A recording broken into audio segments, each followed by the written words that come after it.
China's entire credit card system just crashed. No payments, no refunds, full-scale chaos. Across malls, hospitals, and gas stations, nothing works.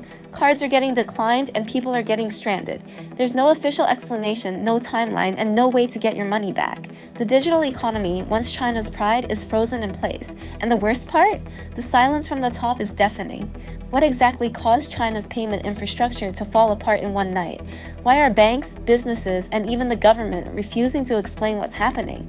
And is this the warning sign the world should have seen coming? To understand how this nightmare begins, we need to zoom in on what people in China are experiencing right now.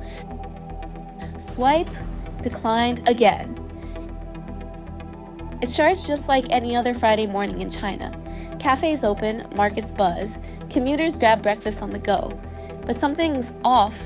Customers begin tapping their credit cards at checkout, and nothing happens. The terminals don't beep, the screens don't load. It's as if the entire network just went quiet. At first, it feels like a glitch. People refresh their mobile banking apps, check their balances, and even switch between cards. But across cities, from small towns in Anhui to the mega malls of Shanghai, everyone's running into the same problem. Grocery stores are stalled. Ride-hailing apps like Didi show payment failed. Even vending machines won't take cards. It's not a slow network, it's a complete blackout. In Hangzhou, a mother rushes into a pharmacy, trying to buy an inhaler for her child who's having trouble breathing. She swipes once, then again, nothing. The pharmacist tells her to pay cash, but she doesn't have enough. In the panic, she tries transferring money through her card-linked app, still nothing. The store manager apologizes, but there's nothing they can do. The system is simply not responding. In Beijing, a businessman finishes lunch at a popular noodle shop, then walks up to pay. His corporate credit card is declined. He laughs nervously, thinking maybe it's the machine. The waiter tries again, still nothing. Other customers start to notice. One of them checks their own payment app, also frozen. The line at the counter grows longer, tension builds. The restaurant doesn't want to release anyone without payment, and no one has cash.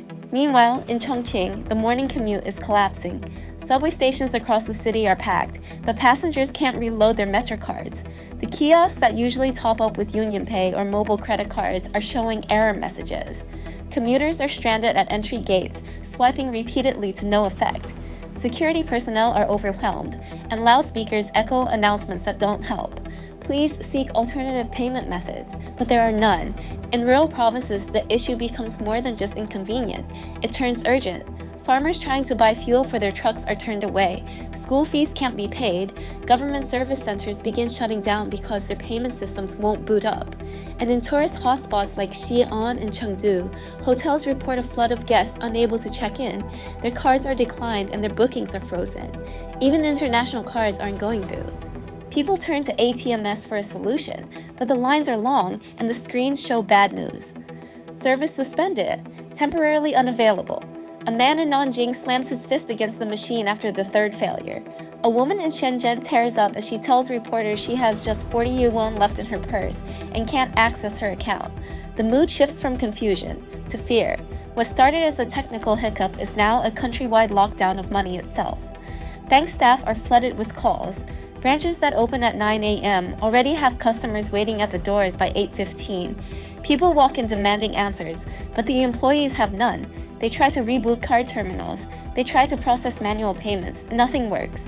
Everyone is told the same thing. Please be patient. The issue is being resolved. But there's no clear timeline, no updates, just a system that refuses to come back online.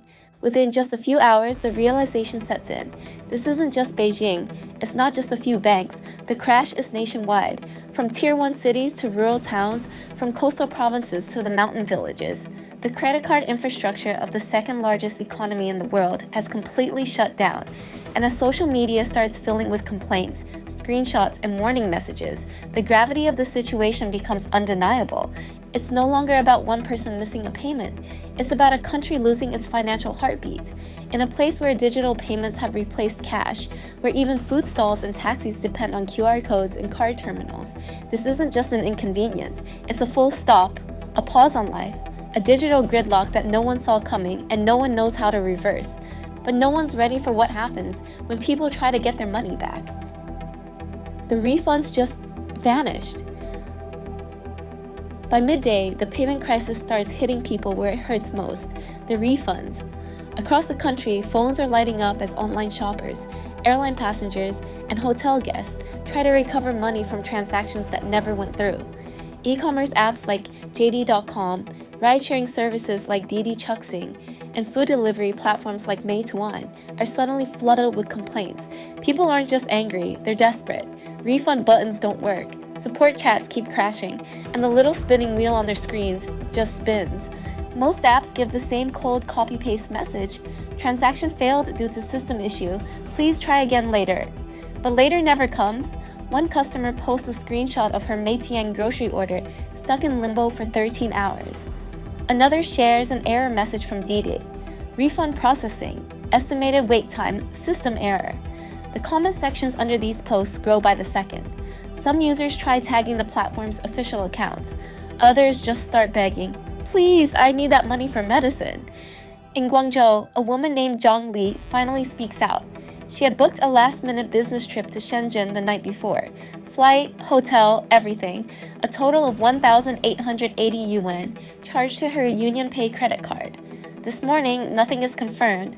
The flight never issued a ticket. The hotel says they never received payment. And when she contacts support, she's bounced between bots and hold music. No refund, no trip, not even a support agent, she tells an independent journalist. Her voice shakes. "I just want to know where my money went." Zhang's case isn't rare. It's multiplying by the hour. A newlywed couple in Chengdu tries to cancel their honeymoon trip after the payment fails to confirm, but the refund is never processed. A delivery worker in Shanghai pays upfront for a phone through a buy now pay later app. It glitches. The phone never arrives, but the first installment vanishes from his balance. No product, no credit, no help. He posts on Douyin, "I've been scammed by my own bank." Screenshots from Weibo begin circulating rapidly. Dozens of users show refund dashboards stuck on pending, with no change for more than 12 hours. Some say their orders were automatically canceled with no money returned. Others try to dispute transactions, but the customer service lines are either down or give vague automated replies. The platforms are overwhelmed, but more worryingly, they're also silent. Even their public relations accounts stop posting updates. The air is thick with digital denial. This is when people start to panic, because the problem is no longer just about not being able to pay. Now, it's about losing money altogether. Bank apps don't show the refunds. Retailers claim they never received payment. Support agents, when they actually respond, say the issue is on the payment processor's side. But UnionPay isn't responding either. A woman in Nanjing tries to track a refund across 3 different platforms. She ends up with 3 different answers in the same outcome: nothing. In cities like Wuhan and Suzhou, entire customer service centers are shut down. In-store staff at tech retailers like Xiaomi and Huawei have no way of processing returns. Small businesses, or salons, which rely on instant payment reversals to stay afloat, are now watching their cash flow vanish. One bakery owner in Kunming says they lost over 10,000 yuan in failed card charges by lunchtime. "We gave them the bread. We never got the money," she tells a local live streamer. "What are we supposed to do? Take it back?" Even insurance companies are affected. People who file for travel delays, medical reimbursements, or canceled event coverage can't get any updates. Payouts are frozen mid-transfer. Some citizens try using third-party refund services, but even those platforms collapse under the volume. And just like that, the illusion of a smooth digital economy breaks. It's not just a system outage, it's a massive financial vacuum. The money isn't bouncing back, it's disappearing. That's when it clicks for most people. This isn't a bug, it's a breakdown. The system isn't just unable to send money, it's unable to track it. You didn't just lose access to your account, you may have lost the contents of it. People turn to their banks, to social media, to each other, hoping anyone will explain what's going on. But what they get is worse than silence. They get nothing at all. And while citizens panic, the people who should be offering answers go silent. A government that vanishes when you need it most. Across the country, the frustration is turning into fear. After hours of failed swipes and vanishing refunds, citizens do what they've always been told to do during emergencies: contact the authorities. They flood the websites of major state banks, dial customer support lines, and even walk into local branches hoping for clarity. But clarity never comes. All they get are recycled, generic statements. "We are aware of the situation and currently investigating." Thank you for your patience. The words are robotic, and worse, they don't change. People read them again and again, hoping that somewhere in the official jargon lies a hint of something real. But all they find is silence, dressed up as professionalism. Meanwhile, the country's most powerful mouthpieces, CCTV, People's Daily, and Xinhua, stay eerily quiet on the issue. Their evening news broadcasts carry on as if nothing is wrong. Segments showcase local festivals, food documentaries, even features on panda conservation. There's no mention of the digital chaos unfolding nationwide. In a time when people desperately need direction, guidance, or at least acknowledgement, the media acts like it's living in a parallel universe. Viewers begin recording their screens and uploading them with captions like, "Look what they think matters today." But these clips don't last long. Moments after posting, they begin disappearing, one by one. On platforms like Douyin and Weibo, hashtags like Albertus Card Crash 2025, Albertus Where Is My Money, and Lapasao Bank Failure Trend for brief moments before being wiped clean. Entire discussion threads vanish in seconds. Users begin reporting that even private messages containing the words "system crash" are getting flagged or blocked. It's not just silence from officials, it's enforced silence. "Why can't we even talk about this?" asks one user in a short video before it, too, disappears. Some switch to VPNs to share their experiences on Reddit, Instagram, and Telegram. There, a clearer picture emerges, one that reveals just how widespread the collapse is. Wuhan University student Lin Jiahao posts a voice message on a private Telegram channel. "We feel like we're in the dark," she says. "No one will tell us what's real. Everyone's pretending like it's fine." Lin describes walking into her local Agricultural Bank of China branch to find it locked with a handwritten sign on the door that reads, "System upgrade, reopening soon." No one inside, no staff, no lights, nothing but uncertainty. She walks to a second branch across town, same thing. She tries calling her bank's support number, so after 5 minutes, the line disconnects. No one is reachable. In the absence of information, rumors flourish. Some say it's a cyber attack from abroad. Others insist it's an internal glitch after a failed central server update. A few believe it's something far worse, a test run for a full financial reset. One theory even claims the government is using the crash to quietly erase debt across certain sectors.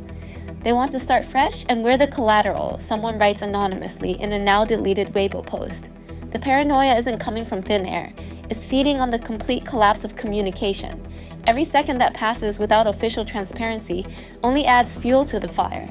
And so, instead of the decisive emergency response people are hoping for, emergency press conferences, coordinated statements, helplines, they get silence. It's not just the financial system that's failed, it's the infrastructure of trust. The people who are supposed to offer reassurance, updates, or even a plan, they've gone missing, and that absence becomes more terrifying than the crash itself, because if the guardians of the system aren't speaking, what else have they lost control of? And just when the panic reaches its peak, a leak surfaces, something the sensors can't contain, and it confirms what many feared all along: a whisper from the inside. It starts as just a voice message, a short, shaky recording passed through WeChat groups late at night. The speaker doesn't give his name, but the background sounds, the soft whirring of office fans, distant phones ringing, the occasional clatter of a keyboard, all sound unmistakably like a bank. "The central switch is down," he says, his voice low and strained. "The backup server's looping. We can't access the clearing system." For the first time since the crash began, there's a glimpse of what might really be happening. And it's terrifying. As the audio spreads, people begin asking the same question. What is the central switch? And why would its failure break through the entire financial system? Journalists in Hong Kong, Taiwan, and Singapore pick up the trail. Within hours, reports start trickling in using the exact same phrase, central switch failure. That term suddenly appears in anonymous forums on Telegram and in Reddit threads run by Chinese nationals abroad. Something deeper is breaking, not just on the user end, but from the infrastructure level. It's no longer about failed refunds or pending transactions. It's a structural fault, something buried in the very heart of China's digital finance. Then come the whispers. Was this a cyber attack? A foreign hack? Or more dangerously, an internal misfire? People begin to connect the dots. Only weeks ago, Beijing announced the final stage rollout of its National Credit Scoring 3.0 system. The goal, to merge every Chinese citizen's financial profile, credit cards, spending, savings, travel history, even loyalty points, into one real-time database linked directly to a central ID. It was hailed as a leap forward in trust architecture, meant to make banking frictionless and secure. But now, that same trust appears shattered. In theory, Credit Scoring 3.0 was meant to be airtight. It would allow faster loan approvals, instant identity verification, and adaptive credit limits based on behavior. But in reality, it created something dangerous, a single point of integration where everything met. So when one part broke, the central clearing system, the rest didn't just slow down, it collapsed. Card payments, bank transfers, refund queues, all of them went dark because they were all plugged into the same digital brain. The voice memo may be unofficial, it may be unverifiable, but it's the only thing that makes sense. And in a country of 1.4 billion people, that one fragile system, the so-called switch, might have been the only thing standing between order and chaos. There is no official acknowledgement yet, no press conference, no technical bulletin. But those who work in finance already know. They can feel it, they've seen it. The engine isn't just sputtering, it's seized. And while the government maintains silence, citizens are left piecing together the disaster through scattered voices, half-deleted posts, and the rare insider brave enough to whisper the truth. Because if this really is a failure, triggered during the final integration of China's most ambitious digital overhaul, then the implications stretch far beyond refunds and failed swipes. It's not just a payment crash, it's a proof of fragility, a reminder that in a hyper-connected system, one broken wire can bring down the whole machine. And in trying to build the most secure, most streamlined credit system in the world, they may have created a digital domino. And if that's true, it explains what happens next, when everything else starts falling apart. From digital dream to economic nightmare. For over a decade, China has positioned itself as the global pioneer of a cashless society. From urban hubs to rural towns, QR codes and NFC taps replace paper bills. People use apps like Alipay and WeChat Pay for everything, from buying breakfast to paying school fees. The government hailed it as a symbol of modern strength and efficiency. Physical cash became something you only saw in old movies or nostalgia-based dramas. Few imagine a scenario where the entire system could stop. But it did, and almost instantly, the cracks appeared. Taxis across major cities, Shanghai, Chengdu, Nanjing, began refusing rides unless passengers carried exact cash. Card readers on dashboards beeped with red lights, signaling payment failure. Some drivers simply parked and walked off, fearing arguments or worse. One viral video showed a woman being forced to walk 2 kilometers at midnight after failing to pay for her ride. There was no help desk to call, no offline mode, just a silent, locked system. Pharmacies began closing their shutters. It wasn't that the shelves were empty, the medicine was there, but the inventory software couldn't complete sales without syncing to the frozen credit network. Pharmacists stood helplessly behind counters, watching customers beg for heart medication, insulin, and antibiotics. A few places scribbled down names and dosages, promising to call once the system was restored. But nobody could guarantee when that would be. In critical moments, modernity turned its back. Further inland, in cities like Wuhan, Kunming, and Jinan, workers discovered their pay hadn't arrived. Not just delayed, entirely missing from accounts. HR departments issued emails saying the payroll processor was temporarily down, but offered no timelines. For many, this meant rent payments would bounce, school fees would go unpaid, and groceries would be postponed indefinitely. Restaurants stopped offering digital-only discounts. Supermarkets ran flash sales, only for people with physical cash. For tourists, the crisis was worse. China's strict currency controls already made travel planning tricky. Now, thousands of foreigners found themselves stuck, unable to use their credit cards at hotels, airports, or even embassies.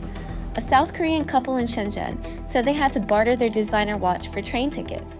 In Beijing, a Canadian student reportedly slept in a McDonald's after their hotel canceled their reservation mid-stay. The tourism ministry remained silent as the hospitality industry scrambled to create a workaround that didn't exist. One scene encapsulated the surreal absurdity of the moment: a wedding in Xi'an. The ceremony had gone smoothly. Guests clapped, the couple kissed, and dinner was scheduled for 6 p.m. at a luxury banquet hall. But when the father of the bride tried to make the final installment payments via POS terminal, it failed. Again and again, staff refused to proceed without confirmation. Guests waited, murmuring uncomfortably as the wedding party argued over how to salvage the event. In a final, desperate act, the bride's father took out his phone and broadcasted a public plea. "If anyone in Xi'an has 30,000 yuan in cash, I'll give you my car." What became clear in these chaotic hours was that this wasn't just a temporary outage, it was an economic standstill. The system wasn't just down, or it had collapsed. The layers of efficiency and automation had no fallback. There were no printed ledgers to check, no offline modes, no analog phone lines. Every convenience had created a dependency, and every dependency had become a trap. For years, China's leaders presented the country as a future model, cashless, centralized, smart. But now, that dream had turned into a nightmare. Every facet of modern life, salaries, savings, prescriptions, meals, was tied to a network that had silently died. And unlike a storm or an earthquake, there were no emergency protocols to follow. People weren't just powerless, they were directionless. As word spread, markets panicked. Small businesses feared collapse. Factory shipments were delayed. Hospitals stopped scheduling surgeries. The economy wasn't just slowing, it was frozen. And in the stillness, something darker began to emerge. Because when people are trapped without money, information, or answers, they start looking for someone to blame, and someone always profits from the panic. But while the economy fell silent, something else, unseen and much more dangerous, had started to move. Censorship mode activated. In the hours after the system crash, millions of Chinese citizens turned to the internet, not just to complain, but to connect, ask questions, and share what little they knew. Forums like Jihu, Baidu Tieba, and niche WeChat groups lit up with frantic messages. Is your card working? Did your app just log you out? What's going on in Shanghai? People weren't looking to rebel, they were looking for answers. But what started as a digital town square quickly morphed into a hall of disappearing echoes. Every time someone posted something that hinted at the crash being widespread, the post vanished, often within minutes. The silence didn't come from users giving up, it came from the top. By mid-morning, the full censorship engine kicked in. Weibo started auto-flagging phrases like card failure, bank down, and union pay issue. Entire threads disappeared before they reached 10 comments. Xiaohongshu influencers who posted lifestyle content suddenly found their account shadow banned, just for replying to followers who asked about the outage. On Douyin, videos tagged Unearthed Your Card Crash 2025 were automatically pulled down under violation of community guidelines. Screenshots of deleted posts were shared in private chats, but even those became dangerous. Careful, one user warned in a locked group. They're banning for less than this. The crackdown drove people underground or abroad. VPN usage surged dramatically, with providers reporting tenfold increases in signups within a single day. Citizens who had never considered using foreign platforms before were now flooding Telegram, Reddit, and X, formerly Twitter, desperate for unfiltered news. On Telegram, hastily created groups with names like China Crash Info and Banking Blackout Watch attracted tens of thousands of members within hours. Chinese language tweets tagged with vague codes like UPD, Union Pay Down, and BLK, Bank Lockout, spread quickly, becoming a kind of digital shorthand for those trying to communicate without being detected. But the system was watching. In Guangdong, a journalist named Li Yan, known for her balanced reporting and 12,000 followers, posted a carefully worded timeline of events at 11:08 a.m. It was cautious, citing only public observations and asking for government clarification. By 11:23 a.m., her account had been suspended. Users tried to save a cached version, and what they found chilled many. Her final post included a line that read, "This is bigger than we think. Stay safe." Within minutes, the cached version itself was scrubbed from Baidu's search results. Her name, too, started triggering error pages. People who had once believed that the worst censorship only came during the political anniversaries or protests were now experiencing it around something as basic as their ability to buy food. This wasn't just about speech, it was about survival. A mother in Chongqing shared via a private VPN group that her family couldn't buy baby formula because the store only accepted digital payments.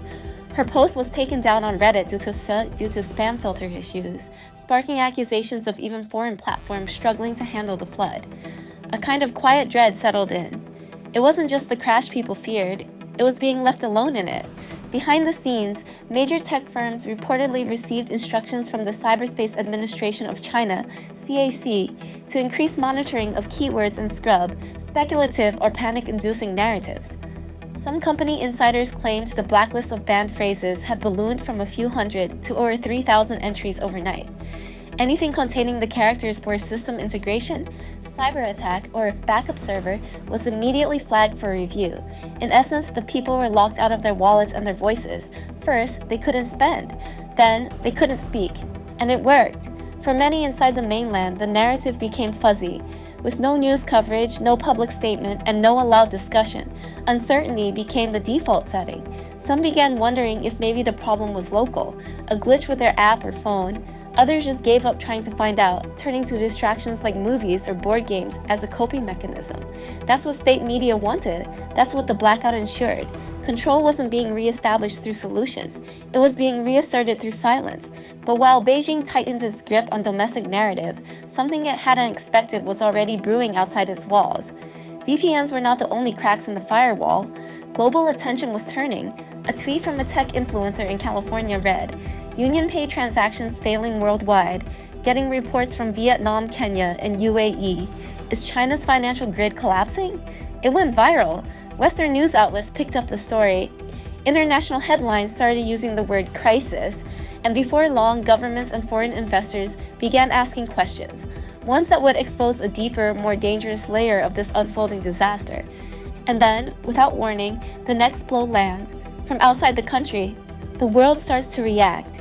It begins with murmurs in international newsrooms, and by midday, the headlines are everywhere.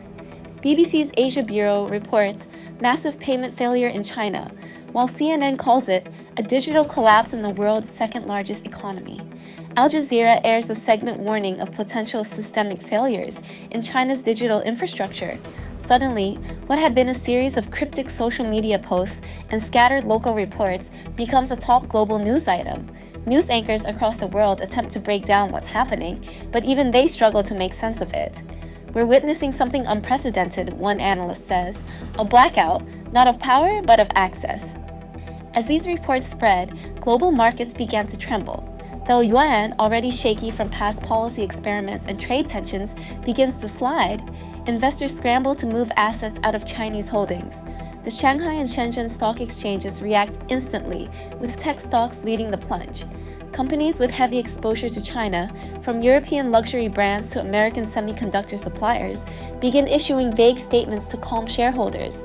None of them offer clarity, because, frankly, no one knows how deep this runs. And while the financial world adjusts its models, everyday people feel the panic firsthand. Tourists in China, mostly from Europe, the US, and Southeast Asia, start uploading videos to TikTok, Instagram, and YouTube. "We can't get cash," says one woman outside a Beijing subway station. "Our credit cards don't work, and no one takes foreign bills." In another clip, a couple at a hotel in Chengdu shows their declined visa payments and their attempt to communicate with a front desk that's now only accepting WeChat Pay, which itself is down. "We're literally trapped here," the man says, half laughing, half terrified. In Washington, D.C., a spokesperson for the U.S. Department of Homeland Security announces they're investigating the possibility of a foreign cyber event, hinting at the stakes. The statement is vague, but its timing is not. Behind closed doors, intelligence agencies are already scrambling to determine if this was an attack, and more importantly, by whom. Cybersecurity firms like FireEye and CrowdStrike released short memos, each noting highly unusual patterns that suggest a system-wide failure with unclear origin. Some suggest it could be an internal failure masquerading as an attack. Others suspect foul play. But the truth remains buried beneath firewalls and deleted logs. Meanwhile, a very real crisis plays out in Shanghai's Pudong International Airport. CNBC gets exclusive footage of a U.S. business delegation stranded after their international corporate cards are declined. "They told us to pay with Alipay," one delegate tells the camera, "but Alipay doesn't accept our bank accounts, and even the Chinese staff can't use theirs. Flights are missed, hotel reservations canceled. It's not just a communication issue, it's a total breakdown of economic access. This is the first time I've felt truly cut off from the global system," the delegate says, looking straight into the lens. "It's like the financial internet just unplugged itself." Back on Wall Street, the ripple turns into waves. Chinese ADRs plummet. Indexes in Japan, South Korea, and Hong Kong brace for contagion. Economists begin issuing emergency updates.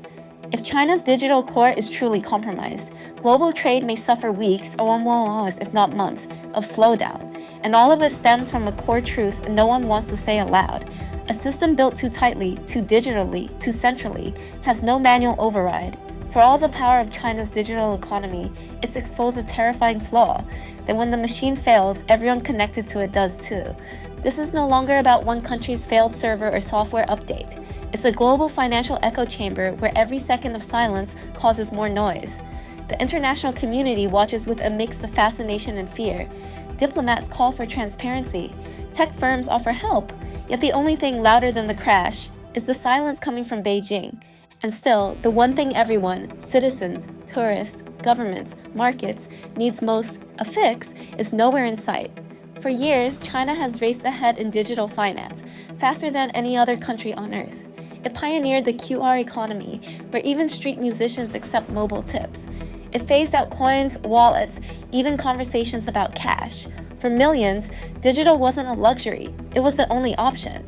And for the government, it was the symbol of control, of modern strength. But now, that same system has frozen, and in its silence, a terrifying truth is beginning to settle in. This isn't a weather delay, this isn't a software update. This is a core failure, so it's at the heart of everything. A nation built on seamless code now chokes on silence.